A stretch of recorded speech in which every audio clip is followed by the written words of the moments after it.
Jennifer, good afternoon or morning. Hello, good morning. Yeah. So, how are you? We out here in Kensington today. My name is ATM Reed with All Time Media. Our whole purpose is giving a voice out to the voiceless. So, how are you today? What's going on with you? Today I woke up. All of my clothing was stolen. That's why I have these flip-flops on that are about, I don't know, 4 times too big. And ones? Yeah. Okay. They're men's. Okay. Yeah, so I didn't start off to a good morning. You didn't start off in a good morning? Okay. Where are you from, Jen? I'm from Doylestown, Pennsylvania. I can't hear you. I'm sorry. Doylestown, Pennsylvania. Doylestown? Yes. All right. How far is that from Kensington? It's about 45 minutes. 45 minutes? All right. How you hear about this place, man? Rehab. Wow. Yeah. It's when first time I went to rehab, it was like drug class 101 for me. Okay. I went in there for Xanax, and you learn a lot actually, about drugs, about the whole realm of this life, and since I've been in addiction or active addiction or clean, I can't count how many people that we lost. Yeah. My past 3 boyfriends passed away. Your past 3 boyfriends passed away? Yeah. For what reason? Was it all the same thing? The first one, that was in 2015. We got into an argument, and we were like, we were new. We were probably dating for like 3 months. Yeah, we're new. We had, we were probably in our 3rd month of dating. Yeah. And, we had just gotten into a simple fight, nothing major. I said some nasty things, as did he. And I got a call from my mom that his mom found him in his bathroom, dead. So there was that era of pain. I kind of lost it a little bit there, but still had some hope.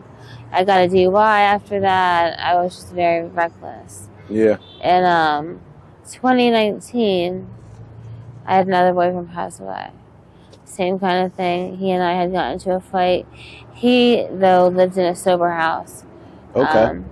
But recovery houses, sober houses, halfway houses, they're not always the greatest thing or what they make them out to be. Yeah. There's also people that will drag you down and, to take you along for their vicious ride. And I think that that's exactly what happened to him, because I think within, a week, he would have had 3 years clean. So Jennifer, I want to say I'm sorry for your losses. But do you feel like your arguments is costing them the OD or what? I thought that and blamed myself for a really long time. But ultimately, no.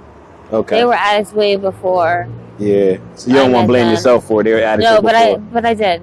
I did. And it was really, really, really hard to get over that and get past that. I still don't think I'm past that, to be honest.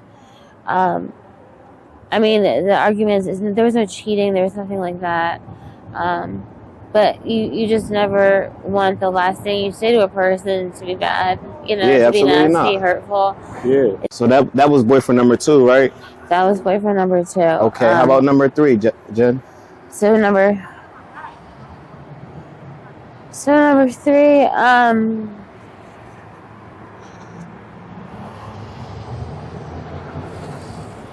this happened in March. Yeah. His dad and his, he died in March, I'm sorry. His dad and his brother passed away 3 months apart. I think the previous year or around COVID. I think with complications due to COVID. I don't think he ever fully dealt with that. And it would come out here and there. And I didn't know how to help him deal with it. I didn't know how to deal with it myself, you know, the grief and loss. Everyone deals with it differently. So, you know, he had his own electrical business out in where we lived. Okay. And he did great for the first year. We had a baby in 2020, and everything seemed really, really good. But then, you know, reality set in. The bills kept coming. There wasn't as much work because the stimulus check stopped. Yeah. People stopped doing things to their houses, and it was hard to find good workers and whatnot. Yeah. Well, you know, slowly we were unraveling, and we moved back to my hometown so my parents could help us, and he relapsed. Oh. And when he relapsed, he hit his head, and he went to the hospital and everything, but he didn't let them do a CAT scan. He didn't let them do any of those things. Oh, man. 2 days later, he died. I found him in our apartment. We have a 2-year-old son. He just turned 3 in July. At the moment, my mom has him. Yeah.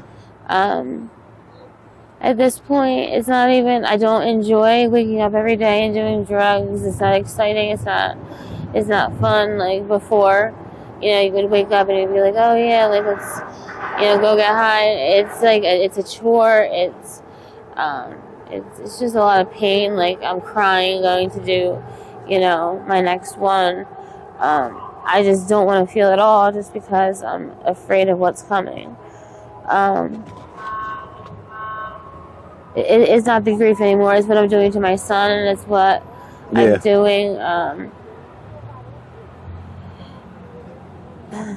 It's what I'm doing to my like he wouldn't want this for me. He wouldn't want that for you at all, no. Right? If we ever came down here by myself, he wouldn't let me out of the car, let alone barely look up. Yeah. He was very protective over me. I don't know what he would say to me right now. Yeah. But I know for certain that it wouldn't be. I don't think that he would ever think that I would go this low. Yeah. And Jenna, all 3 losses, the most recent one, I feel like it probably hurts you the most right now, just because how close it was and how things was going between your, that's 3 boyfriends, Jenna. That's 3 boyfriends that's gone. Mm-hmm. And it's all for the same thing, right? Mm-hmm. They don't scare you to get out these streets? Everyone asks me that. You know, out here, I'll speak for myself, but we're not really afraid of dying. Who's we? Addicts. I mean, addicts. We know what we're doing. Okay. We know very well what we're doing. We know what we're putting into our body. Yeah. I don't think that any of us want to necessarily die, but it's like we're not thriving to live either. Yeah. If that makes sense. Yeah. Jenna, how old are you? 34 years old. 33 years old? 34. 34? When's your birthday? My birthday is October 11th. Okay. All right. You got somewhere to stay right now, Jenna, or are you homeless? What's going on? Like, what's going on out here in Kensington? You got somewhere to lay your head, or are you homeless? I am homeless. I do, from time to time, my parents may help me out and get me a hotel room just so I can, like, clean up. All right. Or a friend from recovery will come down and, you know, help me with money or food or whatever it may be.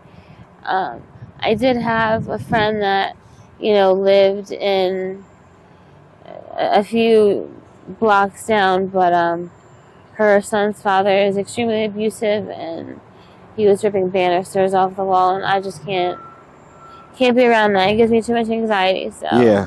if I'm here, most of the time I'm out on the streets. Most of the time, y'all on the streets. So you do have some support. Oh, I have a lot of support. They're just waiting for you to get ready, to get clean, right? Yeah, I talk to them, not every day. Yeah. When I don't, they cry for me to come home. They say it's not the same without me. Yeah. They try to tell me that they're not ashamed of me, that, I shouldn't feel guilty, that, it's okay. It's in the past. Let's move on. But, I don't know how they truly feel, if they're just saying that to me, or, Yeah. Okay. But no, my family is great, and I know that they love me. But this is also embarrassing. I graduated college. Nobody wakes up one day and just says, "Oh yeah, I want to be a drug addict." Like, no, everyone's here because some sort of pain or trauma, or horrible experience happened to them. Okay, so you graduated college. Yeah. What was your major? Elementary education. Elementary teacher? Elementary education, yeah. Oh, okay, elementary education. Yeah.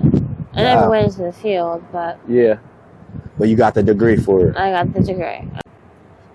So, you being out here, what's your drug of choice being out here? Dope and powder. Dope and powder? Okay. Yeah. How much you think you spend a day on the habit? Probably about between... like 120, around there somewhere. 120 a day? Mm-hmm. Okay. It's a lot of money. I hear people that spend more, but that's a lot. Yeah, no, it is a lot. But at the same time, I've been out here since Memorial Day, I'm sure. Yeah. I didn't start out at 120. Yeah. I'll tell you that. I started out at 20 probably. Oh, 20 a day? And yes. How you keeping the money to do that? Like, to fund it? I know your family help you, but I know nobody got 120 a day for somebody, right? No. There's actually a store around here that I clean probably like 2-3 times a week. He's the owner. He knows my story. I'm very lucky to have him. People in recovery bring me money. That's rare. I mean, if they do, it's like $10 here, $10 there. My parents cash out me money. I know the doing dates thing is a big thing around here. I get approached probably at least 8 times a day. 8 times a day? At least. Oh, man. But I'm terrified. I don't go. I've heard horror stories. Jenna, I'm telling you, you gotta get out of here as fast as you can. Because one day you're going to be sick, and you might not be as terrified. And then that's a whole nother dark journey that you'll be facing, Well, the dark journey I'm facing right now is my body. The trank? You deal with the trank at all? Yeah. It's putting holes in your hands? My hands and then my feet. Oh. And in your feet too? Just this foot.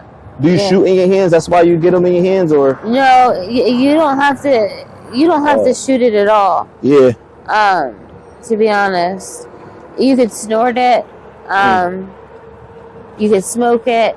It comes out anywhere it wants. It has to come out of your body somehow because it's not made for humans. Can I see that one, the thumb, near the thumb? That look like a... Ooh. And that's from the trank. They hurt. And it hurts too? Oh, it's so painful. Do you get it medically treated? They have wound care here. Yeah. But I mean, wound care, it doesn't help much. Yeah. And since I've been here, I've had 2 surgeries on this ankle. Oh, shoot. And I had an abscess here that they took off. Jenna, you gotta get out of here before it's too late. Yeah. Jenna, where you see yourself in 6 months? Where I hope to see myself in 6 months? is to be back with my son in a new apartment, just working on myself and just being the best mom I could be for him. What'd you tell the kids, Jenna? The little kids that's getting high, that's homeless, that's out on the streets, that got holes in their body. What'd you tell the youth? What advice would you give the youth being out here? Stop now. You always think you have more time. I remember, when I was 22, 23 years old, oh, you have more time, and then you blink and you're over 30. Yeah. Time goes by so fast, you will not get it back. Yeah. I won't get any of those years back with my family, back for myself, the opportunities that I've missed. Mm-hmm. Stop. Yeah. Go get help. Yeah. Jenna, my name is ATN Ray with All Time Media. I appreciate your time and your courage to tell your story. I wish you the best of luck. I wish you get out of this place, get back in your son's life. And that's all, folks. Thank you. Thank you. Join All Time Media's Patreon for exclusive content and behind-the-scenes content and face-to-face live video chat. Thank you, guys. The link is in the description below.